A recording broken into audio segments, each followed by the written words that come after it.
Di warga Jawa Barat kayaknya ngamuk lagi soalnya ada berita. Jadi orang ini kembali melaporkan. Adel Setiawan, aing mah assalamualaikum ke siapa kita patut mane kan Adel Setiawan, siap goblok tolol.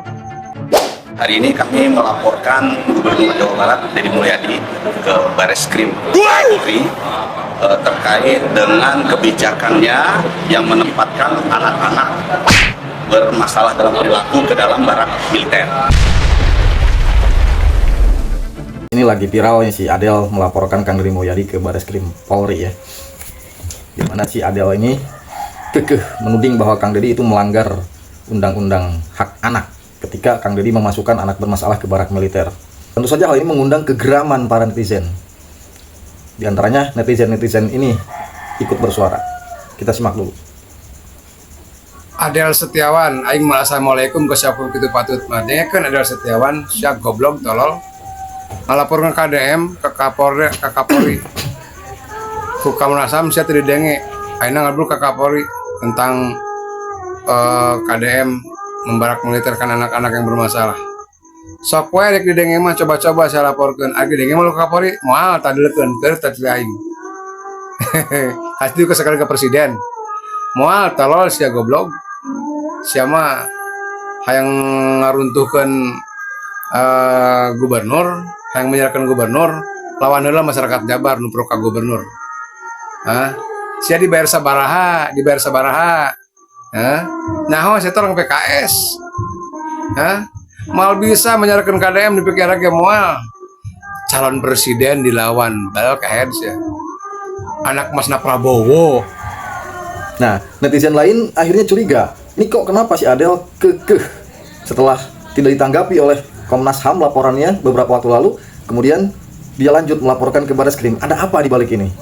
Ya, ini salah satu netizen juga menganalisa adanya backingan atau adanya orang di luar si Adel ini yang membackup terkait pelaporan Kang Deddy ini. Nah, kita simak dulu. Dilaporkan oleh Adel Setiawan ke Bareskrim Polri dan dengan alasan memasukkan anak ke barak militer adalah perbuatan pidana. Urang mah aneh. Urang teh yakin si Adel eta sorangan lah. Pasti aya nu ditukangin maneh Adel. Maneh sarua jeung nangtang 85% masyarakat Jawa Barat anu pro KDM. Tenang. KDM mah jalur langit, doa 85% masyarakat Jawa Barat anu pro KDM lamun ngadoakeun si Adel teh ceureuh ieu. Insyaallah teh hiji mah aya nu qabul.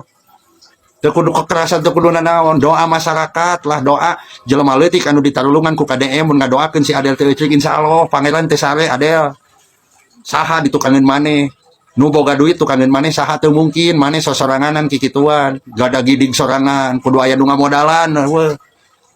Moal aya nanaonan maneh kikituan ge, maneh sarua jeung hayang dipikang ewak masyarakat Jawa Barat. 85% anu pro KDM. Moal aya nanaonan nu siga maneh teh. Tadina mah aing geus lalajo timnas teh geunaheun rek takbiran kalah ngadenge berita kieu aing jadi aral anjir. Tapi lalajoan Adel, pangeran mah teh sare sia bakal kena batuna. Ya karena nggak mungkin dia si Adel ini bersikeras mempertahankan asumsinya yang sangat dangkal itu. Bahkan dalam statementnya ini terindikasi bahwa dia menuding pihak TNI. Menuding pihak TNI melibatkan kegiatan anak-anak dalam kegiatan militer. Padahal selama di barak itu kita tahu bahwa di sana itu ada psikolog anaknya, ada guru mata pelajarannya, bahkan Kak Seto sendiri yang merupakan senior itu hadir ke sana. Jadi di mana pelanggarannya? Di sana itu tidak dilatih perang, hanya saja cuma memakai baju tentara atau cuma digundulinnya itu sesuatu hal yang wajar. Di sekolah biasa pun itu sudah menjadi suatu kultur bahwa siswa itu rambutnya tidak boleh gondrong. Bukti-bukti, terus pasal-pasalnya juga sudah kami sampaikan. Tadi kami bawa kronologi, terus bukti-bukti dari pemberitaan media dan lain sebagainya maupun video-video mengenai program atau proses selama anak-anak di barak militer. Sebetulnya salah satu pasalnya yang kami masukkan itu di Undang-Undang Perlindungan Anak di pasal 76H itu. Kan di pasal 76H itu pidana, ancaman hukumannya 5 tahun. Nah itu. Nah, ketika ditanya ini bagaimana keluhan siswa ataupun orang tua, dia malah ngeles. Kalau dari siswa selama ini, karena ini kan terkait dengan pidana, keluhan dari siswa itu sebetulnya bukan bagian dari yang harus dibuktikan. Tapi ada temuan dari KPAI dan lain sebagainya. Lalu kebijakan ini tidak ada payung hukumnya, sedangkan negara kita kan negara hukum. Harusnya kebijakan seperti ini harus ada dasar hukumnya. Ini hanya sebatas surat edaran. Jadi ini Deddy Mulyadi ini kami anggap melaksanakan negara kekuasaan, bukan negara hukum. Jadi semua mau dia aja. Itu menurut kami itu sebuah pelanggaran. Nah, itu salah satu unsur pidananya juga kami masukkan tadi dalam kronologi. Terus proses di dalamnya itu juga kan tidak melibatkan tenaga ahli pendidikan yang mengerti tentang psikologi anak. Mana ada masa membentuk karakter anak dibundulin, dipakein baju militer, suruh merangkak di tanah-tanah kotor, ya kan? Masa itu kami rasa itu gak sesuai lah dengan pembentukan karakter anak didik. Dan itu ada pasal pidananya yang melarang, ancamannya 5 tahun. Undang-Undang Perlindungan Anak, itulah yang kami laporkan ke Baris Krim. Nah, dan yang paling lucunya lagi, ketika ditanya si Adel ini, apakah anak Anda ada yang ikutkan ke barak, dia dengan entengnya menjawab, justru anak saya jangan sampai jadi korban, jangan dibawa ke barak. Ini kan TOLOL sekali. Nih kita simak nih pernyataannya. Untuk di sini Bapak sebagai orang tua murid, adakah anak Bapak yang dikirim juga ke barak militer, Pak? Jangan sampai, justru saya jaga-jaga jangan sampai nanti anak saya juga dibawa. Jadi nggak harus anak jadi korban dulu baru melapor. Tidak, ini saya dalam rangka melindungi hak-hak anak. Jangan sampai kebijakan ini meluas, kebijakan tanpa dasar hukum, tanpa prosedur yang jelas, dan ada dugaan unsur pidana. Seyogyanya, kalaupun ada orang tua yang merasa keberatan, itu orang tua yang anaknya dikirim ke barak, bukan dia yang anaknya nggak dikirim atau nggak tahu anaknya itu mungkin sudah terlalu nakal, anak si Adel ini. Nah, akhirnya dia mungkin frustasi juga, akhirnya merembet kemana-mana. Ya pantas saja ini netizen curiga.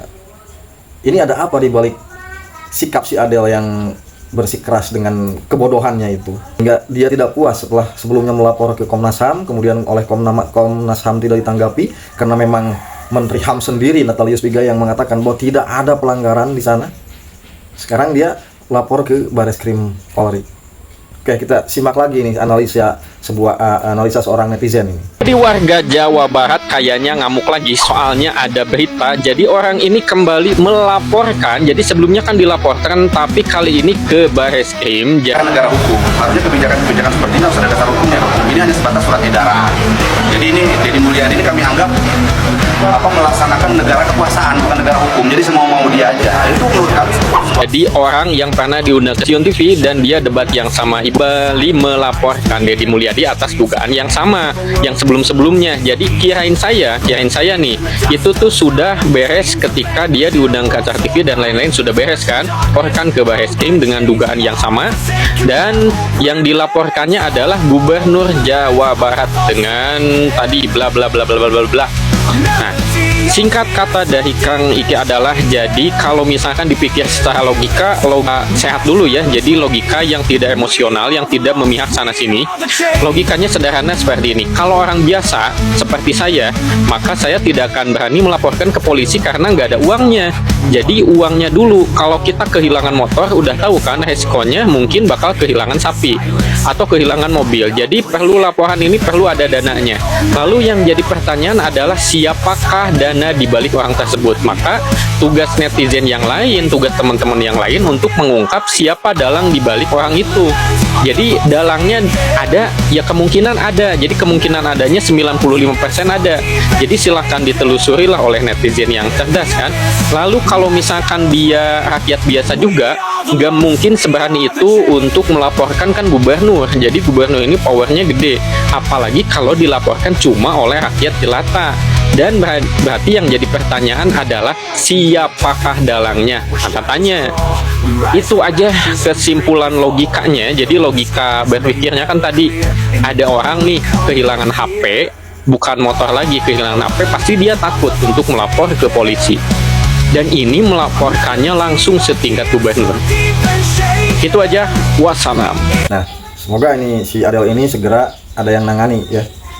Entah itu tim hukum Jabar atau pendukung-pendukung KDM yang memiliki kapasitas dalam hal ini. Karena bagaimanapun juga dia ini sudah membuat gaduh dan sudah terindikasi menuding pihak TNI dengan menyebutkan bahwa anak-anak dilibatkan dalam kegiatan militer.